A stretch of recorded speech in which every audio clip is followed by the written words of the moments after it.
નમસ્કાર મિત્રો, આજે આપણે જોશું રેઝિસ્ટન્સ હીટિંગ. બરાબર, ઇલેક્ટ્રિક હીટિંગના જે મૂળભૂત 4 પ્રકારો છે, resistance heating, induction heating, dielectric heating અને આર્ક હીટિંગ. બરાબર, એમાંથી આપણે આજે જોશું રેઝિસ્ટન્સ હીટિંગ કઈ રીતના થાય. આપણે અગાઉ જોયું એમ ઇલેક્ટ્રિક હીટિંગ જે છે એ ખૂબ જ ઉપયોગી અને દરેક પાસામાં એના એડવાન્ટેજીસ છે એ બીજા કરતાં ખૂબ જ સારા છે. પછી ક્લીનીનેસની વાત હોય, ઇન્સ્ટન્ટ હીટિંગની વાત હોય, ઇન્સ્ટન્ટ કંટ્રોલની વાત હોય, ઇઝી કંટ્રોલની વાત હોય કે પછી યુનિફોર્મ હીટિંગની વાત હોય, કોઈ પણ રીતે ઇલેક્ટ્રિક હીટિંગ છે એ ખૂબ જ ઉપયોગી હોય છે. હવે આપણે જોઈએ કે રેઝિસ્ટન્સ હીટિંગ જે છે એ કઈ રીતે વર્ક કરે છે. તો જનરલી રેઝિસ્ટન્સ હીટિંગ એટલે કે જે રજિસ્ટરમાંથી પાવર લોસ થાય છે અને એમાંથી જે હીટિંગ મળે છે એને રેઝિસ્ટન્સ હીટિંગ તરીકે ઓળખવામાં આવે છે. તો આપણે વાત કરીએ કે ધારો કે રજિસ્ટર આર હોય, બરાબર, તો એમાં power loss P is equal to I² R થાય. બરાબર, એટલે કે એમાંથી જે કરંટ પસાર થતો હોય I અને એનો રેઝિસ્ટન્સ. બરાબર, એટલે અહીંયા આ જે આપણને મળશે એ શું મળશે? પાવર લોસ, એટલે કે હીટ. જનરલી પાવર લોસ આપણે એ કન્સિડર કરતા હોઈએ કે જે પાવર લોસ થતો હોય હીટના રૂપમાં. બરાબર, પણ અહીંયા એ હીટ જે છે એ જ આપણું માટે ઉપયોગી છે. એટલે આપણે આ પાવર લોસને આપણે હીટ ગણીએ છીએ અને આ હીટ છે એ આપણને ઉપયોગી થશે. તો આપણે એમાં 3 અલગ અલગ પ્રકારો જોયા છે કે એમાં એક પ્રકાર એવો છે કે ડાયરેક્ટ રેઝિસ્ટન્સ હીટિંગ, બીજો પ્રકાર એવો છે ઇનડાયરેક્ટ રેઝિસ્ટન્સ હીટિંગ, અને આ બેનું સમન્વય કરીને આપણે એક પ્રોડક્ટ જોઈએ છે રેઝિસ્ટન્સ ઓવન. બરાબર, કે જે ઘરગથ્થુ ઉપચાર ઘરગથ્થુ પ્રોડક્ટ તરીકે પણ આપણે ઉપયોગ કરીએ છીએ. તો આપણે પહેલા જોઈએ કે ડાયરેક્ટ રેઝિસ્ટન્સ ફર્નેસ છે કે ડાયરેક્ટ રેઝિસ્ટન્સ હીટિંગ છે એ કઈ રીતના વર્ક કરે. બરાબર, તો આનું કન્સ્ટ્રક્શન આપણે સમજી લઈએ કે આ 2 ઇલેક્ટ્રોડ રાખેલા છે. આ 2 ઇલેક્ટ્રોડ એવા મટીરિયલના બનેલા હોય કે જે હીટ તો કન્ડક્ટિવ હોય પરંતુ જે ઇલેક્ટ્રિસિટી છે એને રેઝિસ્ટિવ હોય. બરાબર, એટલે આ 2 ઇલેક્ટ્રોડ આમ જોવા જાય તો સિરામિકના બનેલા હોય છે કે જે હીટ માટે તો કન્ડક્ટિવ છે અને ઇલેક્ટ્રિસિટીને ખૂબ જ વધારે રેઝિસ્ટિવ છે. એટલે કે પોતે હીટ લોસ, પાવર લોસ કરતા હોવા જોઈએ. ઇઝીલી એમાંથી કરંટ પાસ થતો હોવો જોઈએ નહીં, એનું રેઝિસ્ટન્સ છે એ વધારે હોવું જોઈએ. ત્યાર પછી વાત આવે કે આ હીટ રેઝિસ્ટિંગ લાઇનિંગ. બરાબર, તો એ લાઇનિંગ એના માટે હોય છે કે જે અંદરની હીટ છે એ બહારની સાઈડ ના જાય અને બહારના એટમોસ્ફિયરની અસર અંદર ના થાય. બરાબર, એટલે આ એ પ્રકારનું મટીરિયલ હોય છે.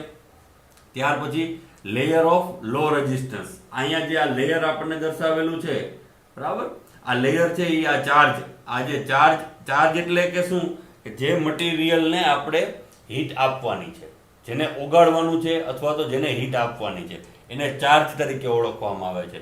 તો આ ચાર્જને અહીંયા ભરવામાં આવે છે. બરાબર, નાના પાર્ટિકલના રૂપમાં કન્વર્ટ કરી એનો ભૂકો કરીને આમાં રાખવામાં આવે છે, અથવા તો એમને રાખવો હોય તો પણ રાખી શકીએ છીએ. એની ઉપર જે છે એ એક લેયર બનાવવામાં આવે છે કે લો રેઝિસ્ટન્સ. લો રેઝિસ્ટન્સ શા માટે? તો કે કરંટ ઇઝીલી પાસ થઈ શકે. બરાબર, આનો રેઝિસ્ટન્સ છે જે મટીરિયલ, એનો રેઝિસ્ટન્સ તો વધારે જ છે, પરંતુ એમાંથી કરંટ પાસ થશે તો એમાં I પાસ થશે તો I² R પ્રમાણે આપણને લોસીસ મળશે. એટલે આનો પોતાનો R તો છે જ, બરાબર, જે ચાર્જ છે એનો, પણ ઇઝીલી એમાંથી કરંટ પાસ થઈ શકે. બરાબર, કારણ કે આ ઇલેક્ટ્રોડમાંથી આ ઇલેક્ટ્રોડમાં કરંટ પાસ સર્કિટ છે એ કમ્પ્લીટ થવી જોઈએ. અહીંયા આપણે એક છેડો છે, અહીંયા બીજો છેડો છે, તો અહીંયાથી આપણે સપ્લાય આપીએ તો અહીંયા કરંટ પાસ થવો જોઈએ.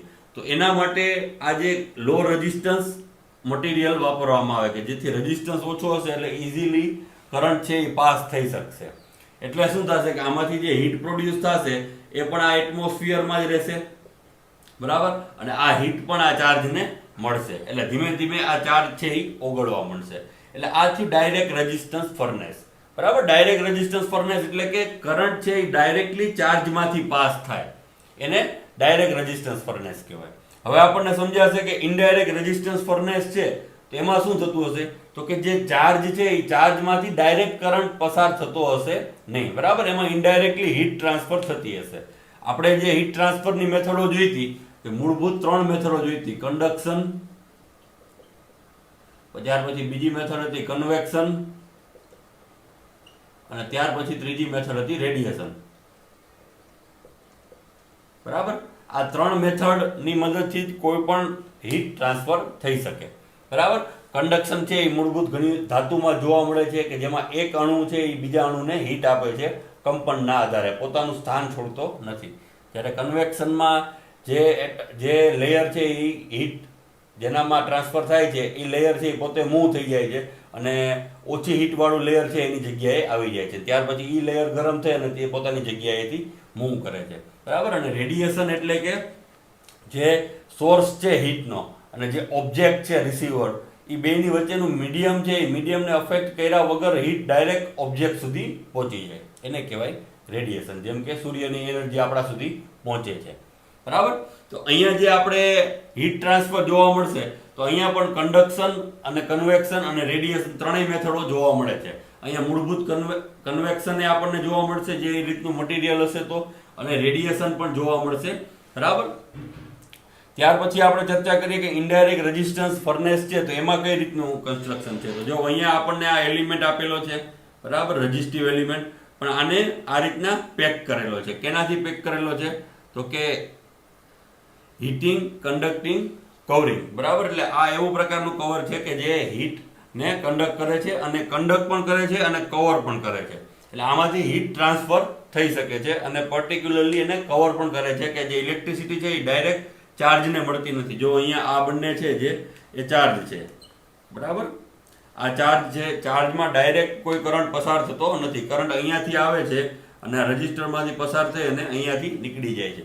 પણ અહીંયા જે પાવર લોસ થાય છે આ ચેમ્બરની અંદર, આપણે પર્ટિક્યુલરલી વાત કરીએ તો આ જે ચેમ્બર છે, બરાબર, આ ચેમ્બરની અંદર હીટ પ્રોડ્યુસ થશે અને એ હીટ છે એ કન્ડક્શન અને રેડિયેશનના આધારે બાજુમાં બે જે ખાલી ચેમ્બરો છે જેમાં ચાર્જ ભરેલા છે એમાં હીટ ધીમે ધીમે આમાં ટ્રાન્સફર થશે.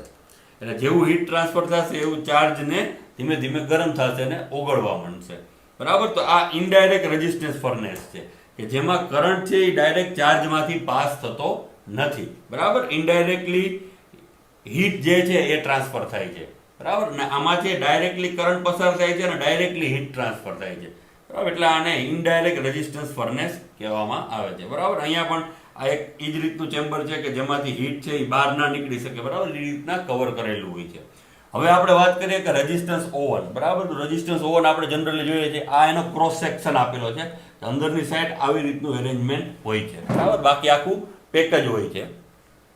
હવે અહીંયા આ ક્રુસિબલ રાખેલું છે, બરાબર. આ ઇન્ડિકેટર છે કે જે આપણને ટેમ્પરેચર બતાડે છે અને આ સ્વિચ છે, બરાબર. અને આ ટ્રેની ઉપર આપણે કોઈ પણ ક્રુસિબલ રાખેલું છે અને આ ડોરને આપણે આમ ક્લોઝ કરી દઈએ અને ત્યાર પછી સ્વિચ ઓન કરીએ એટલે અંદરમાં જે પણ વસ્તુ છે એને આપણે રેડિયેશન, મેક્સિમમ અહીંયા રેડિયેશન અને કન્વેક્શનની મદદથી આપણને હીટ મળે છે. અને એક સરખું યુનિફોર્મ હીટિંગ મળવાથી આપણે જે બેકરીની ઘણી બધી પ્રોડક્ટો છે તો એ આમાં આપણે બનાવી શકીએ છીએ. હવે આપણે આનું થોડુંક ડિટેલમાં જોઈએ કે કઈ રીતના આમાં જે રેડિયેશનથી હીટ ટ્રાન્સફર થાય છે તો એ કઈ રીતે થાય છે. તો કે રેડિયેશનથી હીટ ટ્રાન્સફર જે છે એ હંમેશા પ્રપોઝનલ કેને હોય છે તો કે ટેમ્પરેચરની જે 4 ઘાતના ડિફરન્સને, બરાબર. એટલે કે T2⁴ - T1⁴, બરાબર. આ જે ડિફરન્સ છે જે રેડિયેશનથી હીટ ટ્રાન્સફર થાય છે એ હંમેશા T1 એટલે કે ઇનિશિયલ ટેમ્પરેચર અને T2 જે મળે છે એ, બરાબર. એટલે T2⁴ - T1⁴. આ જે આપણને વેલ્યુ મળે એ હંમેશા આને હીટ ટ્રાન્સફર જે થાય છે રેડિયેશનથી એને પ્રપોઝનલ હોય છે. એટલે પ્રપોઝનાલિટી અહીંયા આપણને દર્શાવેલી છે જેથી આપણને કમ્પેરિઝન કરવામાં ખ્યાલ પડે કે કેટલું આપણને આઉટપુટ મળશે. બીજી વસ્તુ કે અહીંયા જે આ ચેમ્બરો રાખેલી છે તો એ ચેમ્બરોમાં ફોર્સ્ડ ફેન રાખેલા હોય છે. ફોર્સ્ડ ફેન શું કરે તો કે બહારથી ગરમ હવા છે એ અંદર ફેંકે, બરાબર. એટલે શું થશે કે અંદરનું એટમોસ્ફિયર ઝડપથી ગરમ થશે અને એને ઠંડી હવા જે છે એને ગરમ કરવાનો પણ સમય બચશે, બરાબર. એટલે આપણે અહીંયા જે આ forced air circulation type furnace છે એનો યુઝ કરવામાં આવે છે કે જેમાં સતત જે એર છે એ હોટ એરનું સર્ક્યુલેશન ચાલુ હોય છે. એટલે આ જે બાબતો છે એની ધ્યાનમાં રાખવા જેવી છે. ત્યાર પછી જે આનું કન્સ્ટ્રક્શન છે અહીંયા આપણને સિમ્પલ કન્સ્ટ્રક્શન બતાડેલું છે કે 2 ઇલેક્ટ્રોડ રાખેલા છે. 2 ઇલેક્ટ્રોડ પણ હકીકતથી એનું જે કન્સ્ટ્રક્શન છે, ઇલેક્ટ્રોડની પોઝિશન છે તો એ ઘણી વખત સપ્લાયના આધારે પણ ડિસાઇડ થાય છે. જેમ કે સિંગલ ફેઝ આપણે યુઝ કરતા હોઈએ, બરાબર. તો આ 2 ઇલેક્ટ્રોડ છે એ સિરીઝમાં રાખવા પડે છે અથવા તો પેરેલલમાં રાખવા પડે છે. સિંગલ ફેઝમાં આપણને 2 ઓપ્શન મળે છે, કાં તો એને સિરીઝમાં રાખીએ અને કાં તો પેરેલલમાં રાખીએ, બરાબર. જ્યારે 3 ફેઝની વાત કરવામાં આવે છે તો 3 ફેઝમાં આપણે એને કાં તો સ્ટાર કનેક્શનમાં રાખીએ અથવા તો ડેલ્ટા કનેક્શનમાં રાખીએ, બરાબર. એટલે આ આપણને ત્યાંનું એરેન્જમેન્ટ છે એ આપણે સપ્લાય કયો છે એના ઉપર પણ આધાર રાખશે, બરાબર. અહીંયા સિંગલ ફેઝ સપ્લાય હશે એટલે આપણે એને સિરીઝમાં રાખીએ છીએ, બાકી એને પેરેલલમાં પણ રાખી શકીએ જે પણ પ્રમાણે કનેક્શન જોતું હોય. અને 3 ફેઝ સપ્લાય હોય તો સ્ટાર કનેક્શન અથવા તો ડેલ્ટા, બે ઓપ્શન છે આપણી પાસે, બરાબર. એટલે આનું કન્સ્ટ્રક્શન જે છે એ કમ્પ્લીટલી એની સાઇઝ અને એની એપ્લિકેશન ઉપર આધારિત છે, બરાબર. રેઝિસ્ટન્સ ફર્નેસમાં કયા પ્રકારનું એનું ડિઝાઇન થશે એ ડિઝાઇનનો આધાર કેના ઉપર રહેશે તો કે એમાં કેટલી સાઇઝની આપણે બનાવવાની છે અને બીજું કે એની એપ્લિકેશન શું છે, બરાબર. એટલે એ આધાર એ પહેલાં ફિક્સ થશે, પછી જ આપણે રેઝિસ્ટન્સ ફર્નેસને ડિઝાઇન કરી શકશું, બરાબર. ત્યાર પછી જે ઇલેક્ટ્રોડની ખાસિયત છે, ઇલેક્ટ્રોડની ખાસિયતની વાત કરી છે કે જે આપણે આગળ વાત કરી હતી કે ઇલેક્ટ્રોડ છે એ કેવા હોવા જોઈએ તો કે કંડક્ટર ઓફ હીટ, બરાબર. એટલે કે હીટના કંડક્ટર હોવા જોઈએ અને ઇલેક્ટ્રિસિટી માટે રજિસ્ટિવ હોવા જોઈએ, બરાબર. બટ રજિસ્ટિવ ટુ ધ ઇલેક્ટ્રિસિટી, એટલે કે વધારે રજિસ્ટિવિટી ઇલેક્ટ્રિસિટીમાં આપવા જોઈએ એટલે આપણને હીટ મળે, અને હીટ માટે એ કન્ડક્ટિવ હોવા જોઈએ એટલે કે હીટ એ ટ્રાન્સફર કરે, બરાબર. એટલે આ ઇલેક્ટ્રોડનો એક ગુણ છે અને એ પ્રકારના જ મટીરિયલ આપણે યુઝ કરીએ છીએ, બરાબર. હવે જે આને વાત કરેલી કે ડાયરેક્ટ અને ઇનડાયરેક્ટ શા માટે કહેવામાં આવે છે કે જે કરંટ ડાયરેક્ટ પાસ થશે ચાર્જમાંથી તો ડાયરેક્ટ, અને જો કરંટ ચાર્જમાંથી ડાયરેક્ટલી પાસ નહીં થાય તો ઇનડાયરેક્ટ, બરાબર.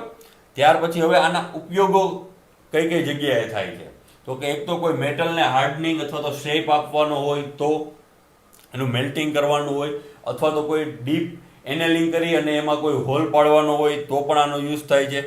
ડ્રાઇંગ જે ક્લે છે તો ક્લેને ડ્રાઇંગ કરવાની હોય, બરાબર. ચાઇનાની ક્લે હોય છે તેને ડ્રાઇંગ કરવા માટે પણ આ પ્રકારની રજિસ્ટિવ ફર્નેસનો ઉપયોગ થાય છે. ત્યાર પછી જે પેઇન્ટિંગ કરેલી હોય સ્પ્રેથી તો એને સૂકવવા માટે પણ ઉપયોગ થાય છે, બરાબર. બેકરીની ઘણી બધી પ્રોડક્ટોમાં ઉપયોગ થાય છે. પછી ટ્રાન્સફોર્મરની અંદર જે ઓઇલ ભરવામાં આવે છે તો એને હીટ આપવા માટે પણ રજિસ્ટિવ ફર્નેસનો યુઝ થાય છે, બરાબર. તો આ રીતના રજિસ્ટિવ ફર્નેસ છે ખૂબ જ ઉપયોગી છે.